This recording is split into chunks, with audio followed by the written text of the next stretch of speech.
Hey everybody, that's right. You're tuning in to the Unknown Games podcast, and we have a great show because we're talking that awesome, wonderful, extravagant Final Fantasy VII Remake trailer. You know the one I'm talking about, everyone, where your boy Red 13 was mentioned and shown, and yes, it's so good, so we gotta talk about that. And of course, after that, we got some Tokyo Mirage Sessions. That's right, this is the JRPG cast. Yeah, you didn't see that coming, did you? And at the end of the show, you might have a little surprise from your boy to you. Yeah, from me to you. Well, you can always follow us on Twitter and on Instagram at UGP_cast. Remember to tell your friends and enjoy the show, the short show, which means that, hey, I'm going to put the sponsor break right after this. So get ready for that. And then after that, get ready for the show.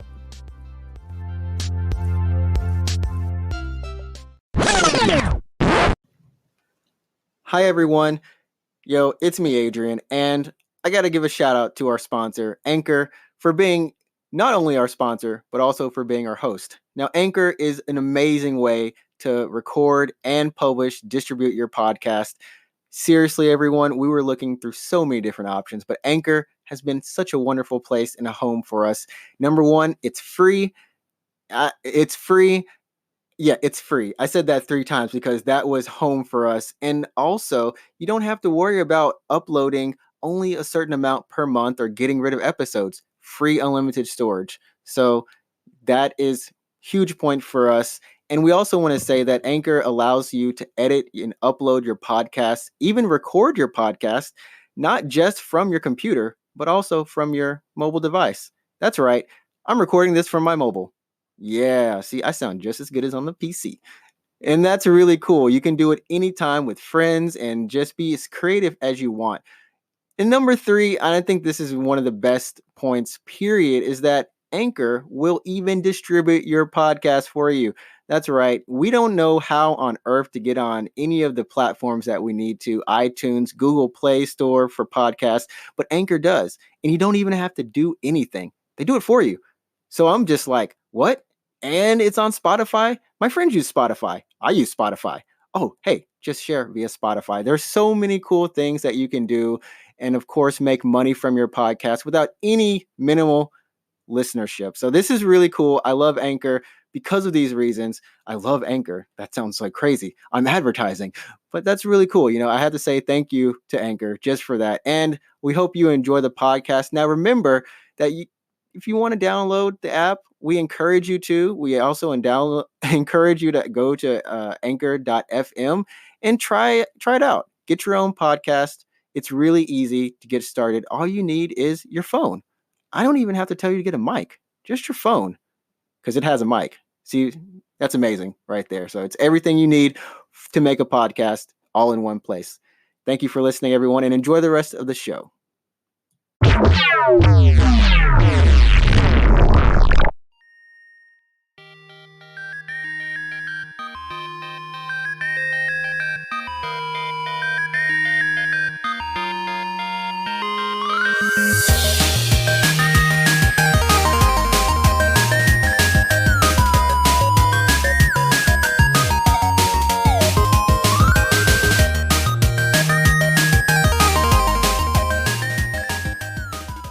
Hey everyone, what is up? Welcome to episode number 20 of the Unknown Games podcast. I'm your host, Adrian, and this is a podcast where we talk about, you know it, Japanese video games, pop culture, and sometimes even the occasional McDonald's sandwich, because McDonald's in Japan is pretty crazy. And goodness, in its own right. I'm, of course, joined with my favorite co-host, because he's the only co-host I have, Alex. What's up? What's up? I'm Alex. Wow, that was actually a different what's up this time. It was actually high tension. You had like some like hype on it. Sorry, let me try that again. Okay. One more time. Do it. All right. So I'm with my only co-host here, Alex. What's up? I'm Alex. Okay. That's a little bit more like natural. That's normal. That's normal. I'm happy. Consistency is the best thing of all. And today, we're going to keep it short because it's a little bit late here at night. I don't know. Not much news happened. We're not playing much right now. We're kind of in a lull, little downtime. So I don't know, like I've been playing Kanagawa Jet Girls. Not much has changed. I can't reveal much of the plot since Alex is actually going to potentially buy it. Yeah, I'll get it eventually, don't worry. Someone keeps saying it every episode until he I'm actually no, does. I'm waiting. I'm waiting for the price to drop really low. So I checked Amazon.co.jp. I Yep. didn't tell you this, but at one time it dropped to 5,000 yen. Right. Right. And I was gonna get. I'm like, oh, this is it. But then I looked at the seller. It just looks so shady. It just It looks was, like it was like a random like third party seller, and I was like, oh no, no, not those. The ones that you're like, it's like when you look on Amazon, you're like, oh, okay, I want to buy it, and it's it ships from the Amazon warehouse, and you feel yeah, comfortable. And then there's right. like the sellers that, of course, have 100% rating, but the name is kind of shady. Oh, Like, yeah, the name was messed right up. I was like, do you actually sell video game? Like, what is this? So I was like, I'll just just wait. yeah. But what I did though, what I did actually get is I got Tokyo Mirage Sessions, which is Oh, the English nice. stuff. Yeah. I picked that up tonight, so I'm going to be checking it out soonish. I really wanted to get this game because I'm a fan of Persona. Right, right. It's not a Persona game, but it's kind of like a crossover between Fire Emblem and Shin Megami Tensei. It's on Which, Switch too, right? It's Switch. well, I got the Switch version, right? Okay, is it actually on PS4s too? No, no, no. So it was originally a Wii U game, and And so no I one played actually, it. yeah, I do have a Wii U, and I did buy it on Wii U. Please tell But me I you played hate it. I hate the Wii U controller. Like I hate that console so much that I was just like, I'm not playing this. Like forget it. I know this is a good game, but I'm not gonna play it. So And you then bought when they it, but didn't announced, play it. yeah, well, I mean, I played a little bit of it, and I was Okay, like, okay. yeah, it's all right. I mean, and I just didn't get into it. That's the thing about JRPGs is that you have to like get into it. You know what I mean? Yeah, yeah, yeah. I mean, it's kind of hard because they either have a slow startup or, I mean, you have to put some investment into it. Right, So, right. You got to give it a chance, and I didn't get to the point where it gets going, unfortunately. okay. But they announced the Switch re-release, and then I was like, now's my chance. I'm gonna get it on the Switch. I don't know if you've heard about. I think we talked about this a little bit, but there was a little bit of the controversy with the Switch version. No, I didn't. Well, I don't think we talked about the controversy about it. oh, okay. Well, I mean, just really, really quickly. So basically, when the Wii U version came out in English, when they got localized, they had Right. to change some content essentially. So they Okay. aged up all the characters, all the females are, and then some. I think the male character as well. They're no longer underage now; they're of age. And So, like, but I mean, the character designs aren't that attractive or sexy or anything, right? I well, mean, it's not. It's nothing you haven't. It's not Kandagawa Jekro's level by any means. But Hey, Kanagawa, them girls. yeah. So they aged up the characters, and they also made some of the costumes less revealing. Okay. I think they covered up a bunch of skin. I think one of the costumes has less cleavage or something. Anyways, so they changed the costume, and I'm not 100% sure on this, but I heard there was a dungeon that kind of focuses on the exploitation dark side of the idol industry in Japan, which is a real thing. Like this Right. really, Yeah. it really does happen. And part of the game, because it's a game about idols, it just focuses on this kind of dark part of the industry, kind of to Well, let I people mean, let people know that this kind of happens. it kind of There was a- happens, and there. there I was mean, a- like that's. I'm gonna step in really quickly, but I think it's Satoshi Kon, like Paprika. Mhm, Like mhm, that mhm. movie is completely just about that and just how taxing it is for women or girls who are working in that industry. Yes. So there was a dungeon that was just to show off, or just kind of show how uncomfortable this industry can get. And then when it came out in Western audiences, for Western audiences, they changed it to just a totally different dungeon. So that is not there anymore. That message isn't there anymore. So what's the message now? I don't know what the dungeon is. I think it's just like a totally different, It's just a totally different dungeon. Anyway, so when the Wii U version got localized, those are the changes that the West got. And then when they did the Switch re-release, they actually used the Western version of the game as the base for the Wii U remake, I guess, so the remaster. Okay. So in the West, they're not getting any like of the Japanese content, and for Japanese players, they're actually getting the quote unquote censored version. That what? Wait, so does that mean they have to pay for the? Because like in Japan, it actually No, does it's not. happen It's gone. with- It's gone. It's just that It's just content's gone. It's gone. Okay, it's just gone. Wow. Yeah. So it's So if you go, it's if you been go on removed completely. Amazon.co.jp like right now, and you go look this game up, it has a couple 1-star reviews from people who are just like upset that their version of the game has been, let's say, affected. censored. Yeah, Yes, been affected. due to the Western release. That is kind of, I mean, that's really strange. I mean, I could see how they would sell the Japanese version or I guess the Eastern version of the game. I think it's called the Asian version, whatever. But anyways, I could see them selling that and then selling what used to be a part of the game, that censored part, as DLC, just like some other games do for mature content. But to cut it completely and not give any choice is really strange. Especially it's gone now. So I think, obviously, I can't confirm this. I'm not on the dev team, but since the Western version came out later after the Japanese version, the code might have been a little more updated. Okay. So when it came time to do the Switch version, they obviously wanted to use the most recent version of the code. Yeah. And then they just took that one, and they're like, we don't want to have to go through the trouble of making quote unquote 2 different versions of the game. We would just want to sell basically one version.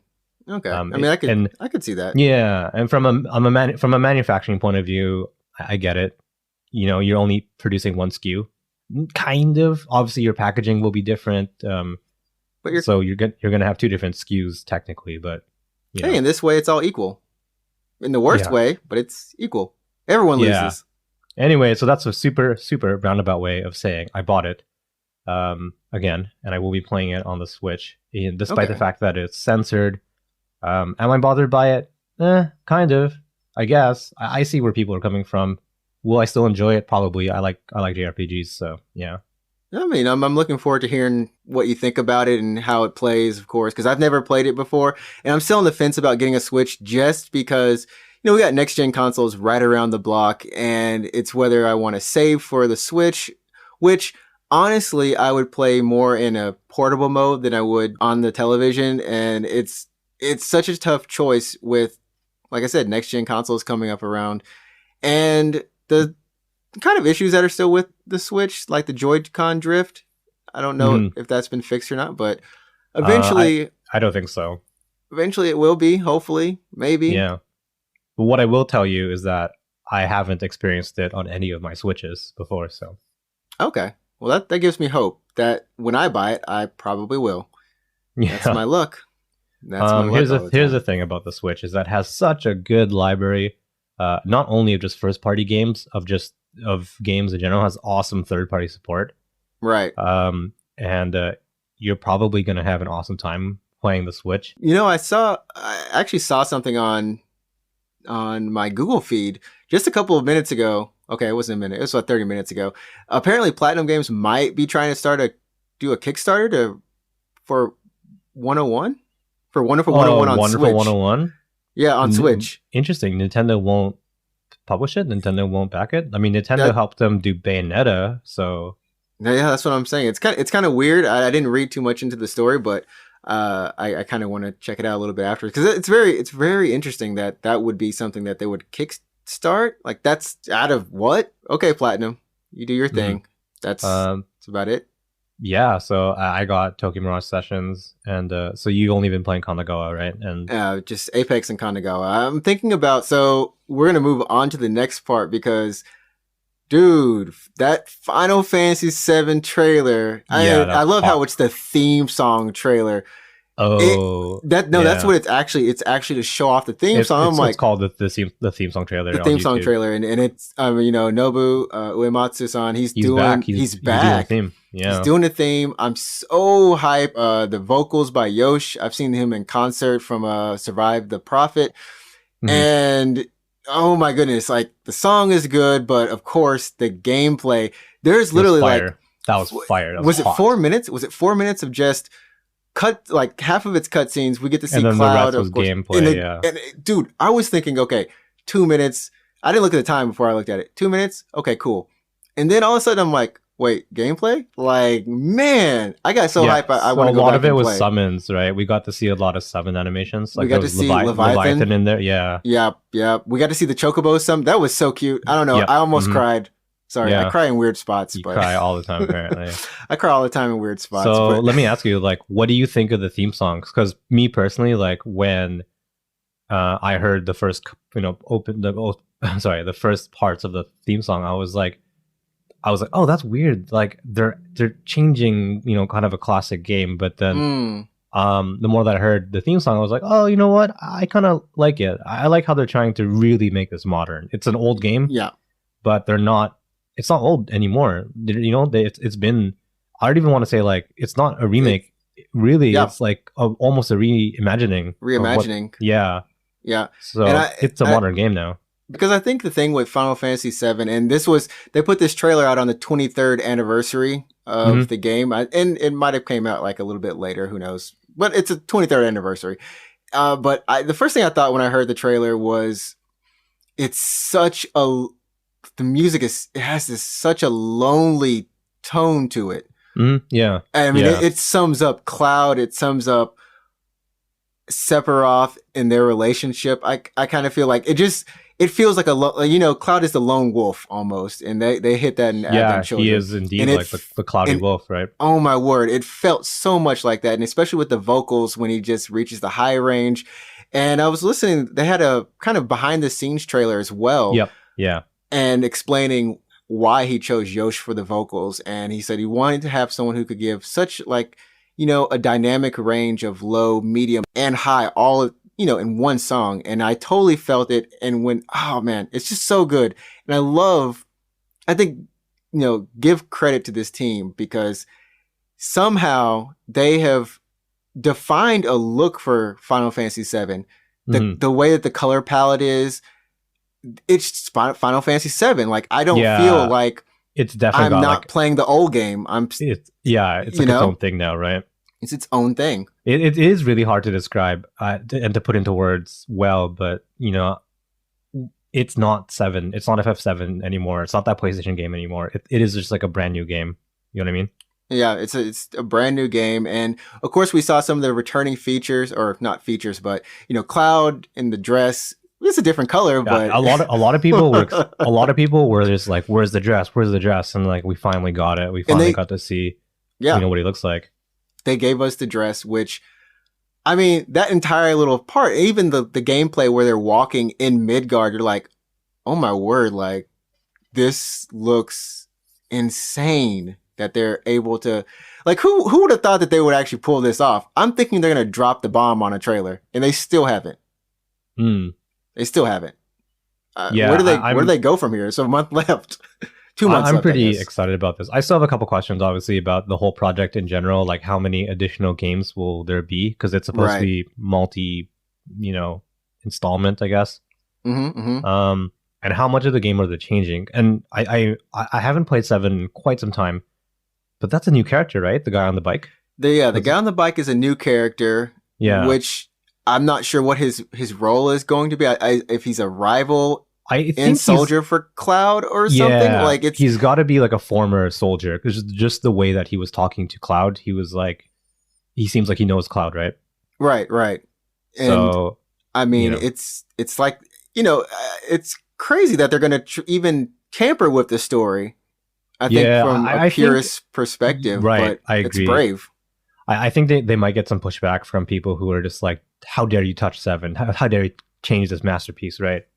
But there's so much of it, I think, that they've kept the same. And of course, we had all of our characters, and my boy Red 13. Yeah, yes. He looks good. Yeah. Oh, my word. You saw the trailer in English, right? I saw it in English, yes. Yeah, I actually went and I watched it in Japanese. And I gotta say, like, I don't know, the English voice acting is pretty good. It's good. Really good. It's really good. Also, I was looking at Maximilian, who streams on Twitch and YouTube, and he actually noticed, and I didn't actually notice it myself, but all of the voice acting in the English trailer the sync is actually there, like the lips are synced. It's lip sync. It's lip sync, and I was like, oh my word, and even Red 13 is lip synced, so I'm like, these guys. So if you go and you watch the Japanese trailer, you'll notice that, as far as I can tell, it's also lip sync. So they've done on a language basis proper lip syncing, which is insane. I mean, it's not anything insane. It's just they're taking so much detailed care and love to this. I feel like if they pull this off, if they pull the whole thing off, this is like a game of the decade. Like, hands down. I can put it down. I just want like more. You know what I mean? Like I in one game, like because the only thing we saw up to, and I don't remember when you the first Genova see fight. Genova, right? I Right. feel like would that be the end almost? No. That's the first time you fight Genova. That's as my memory's pretty hazy because I haven't played 7 in years. But That was that in Nibelheim. Was that in Nibelheim when you first? that is, you know what? You're right. That's not Midgar. That's not Midgar. Yeah, I feel like that's Nibelheim, and then that's like I guess where they would end it. I don't know because that's the furthest they've shown in the trailer so You're far. right. Yeah, that was new. And they said that like, oh, the first game is just Midgar. It's just a Midgar chapter.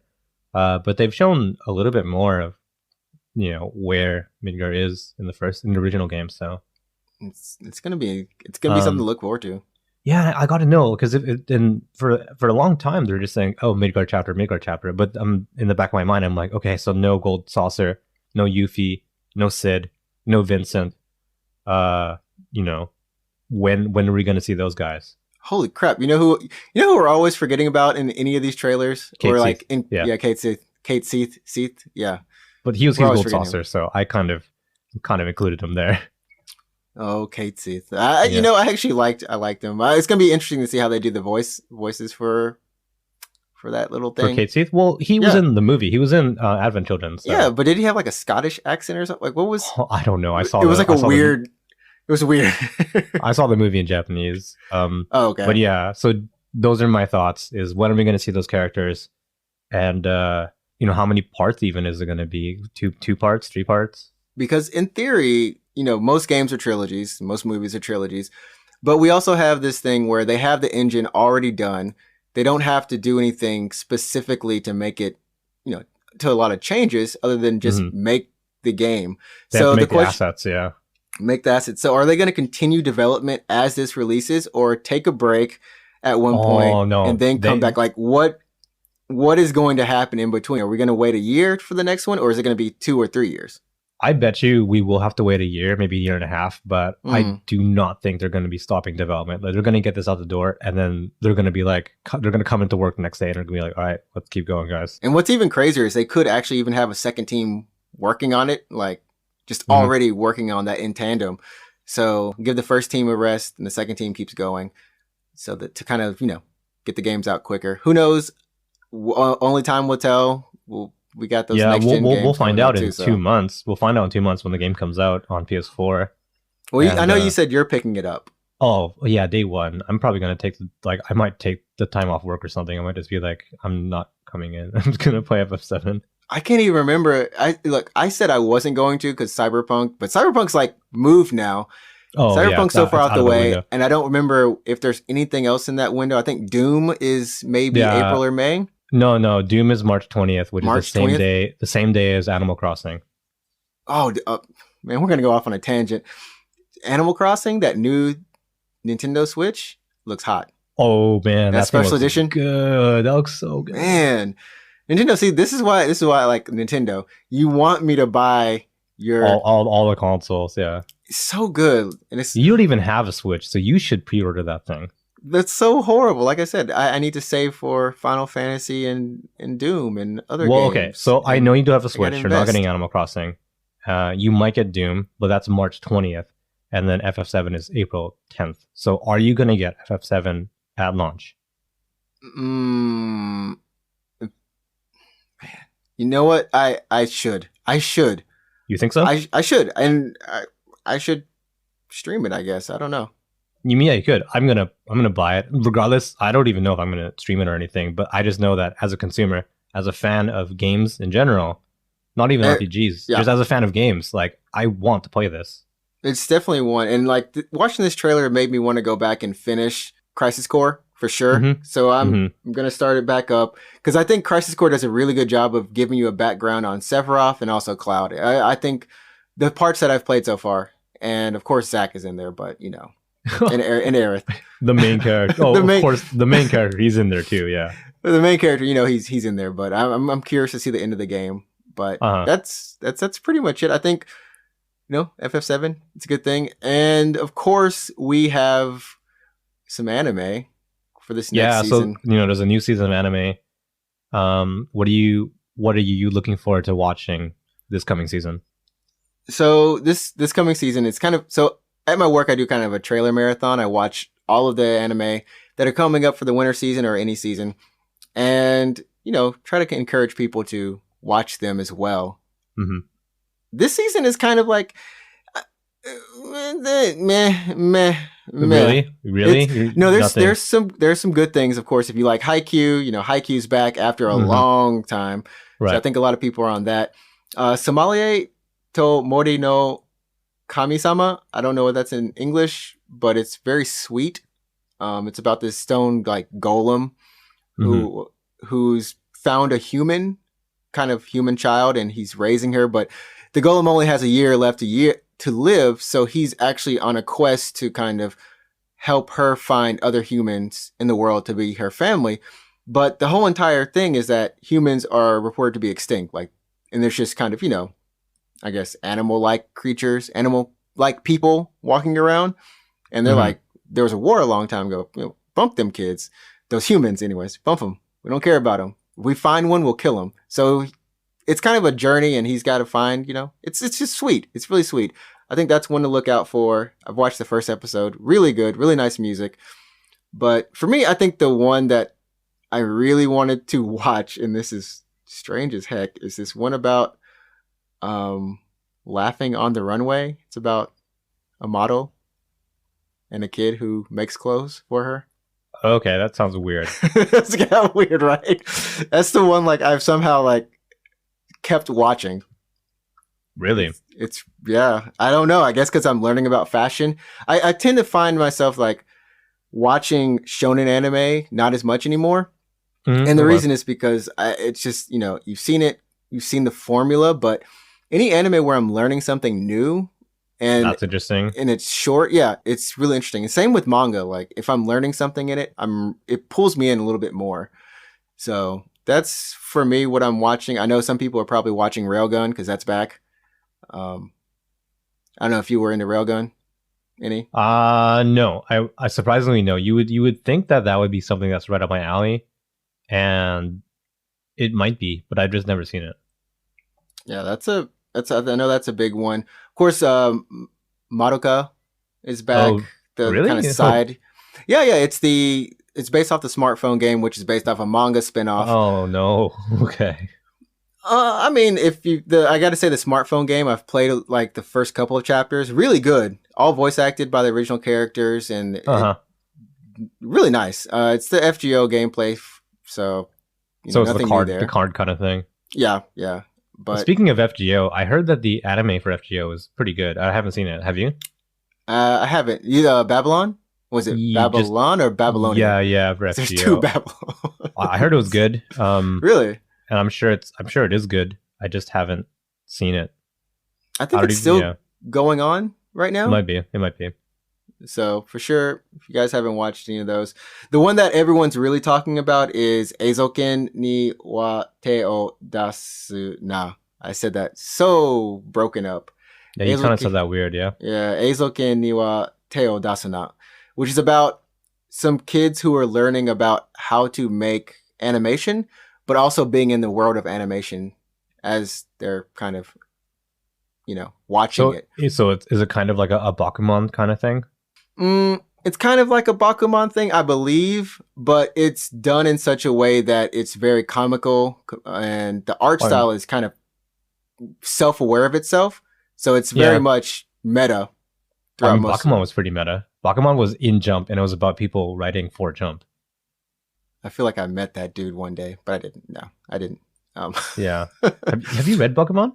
I haven't read Bakuman. I watched some of the anime. I've watched the live action, but I haven't somehow. Have you read the manga? I read bits and pieces of it here and there. Oh man, I highly recommend the manga. It's really good because it is meta itself. Because it's it was published in Jump, and then the characters are writing for Jump in the manga, and it's so accurate too. Oh well, yeah, because they're in the industry themselves. The artists themselves are in the industry, right?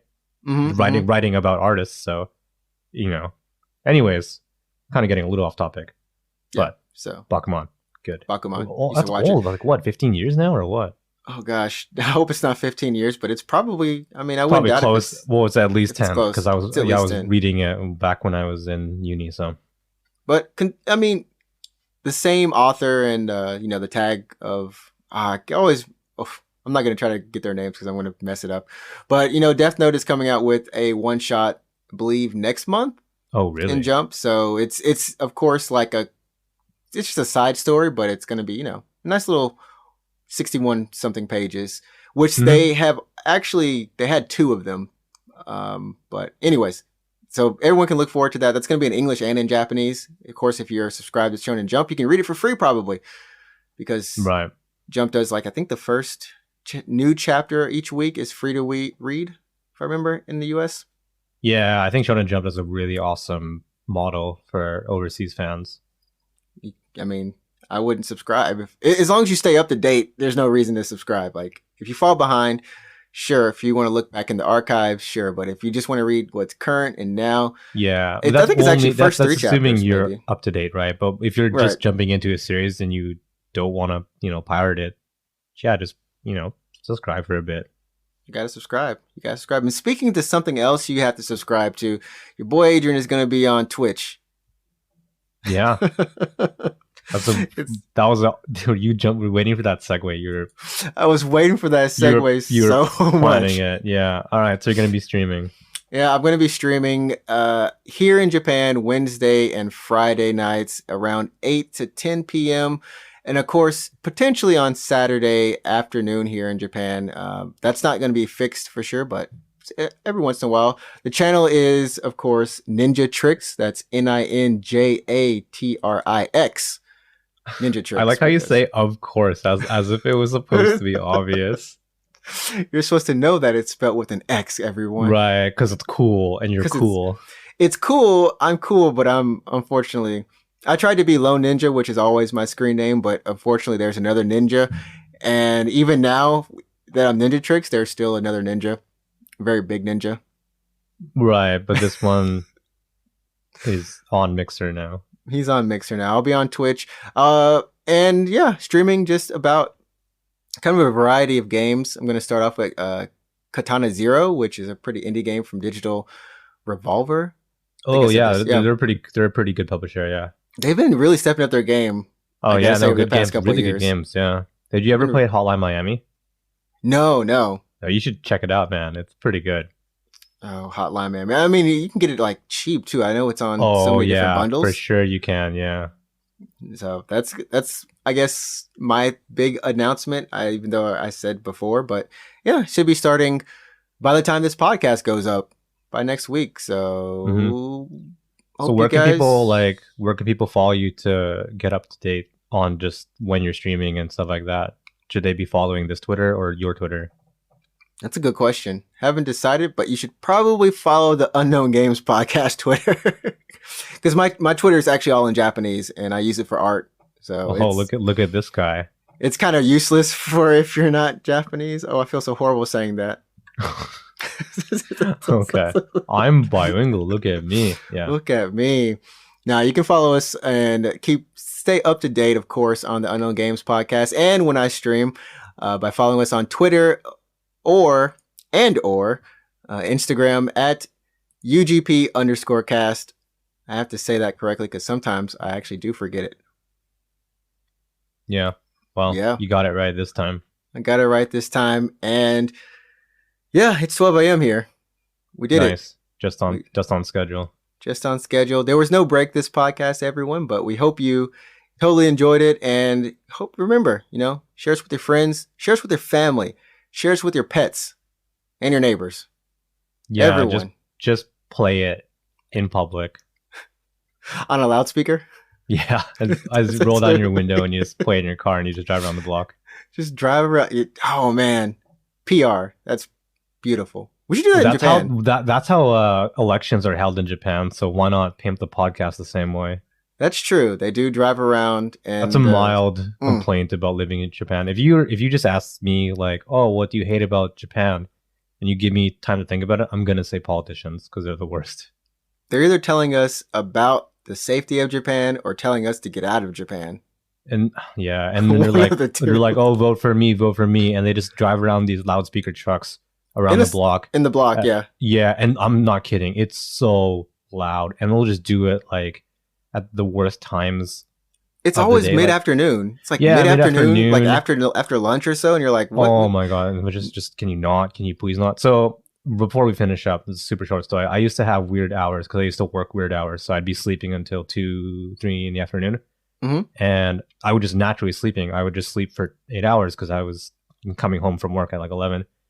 And then, I get woken up by politicians. I'd be so friggin' mad.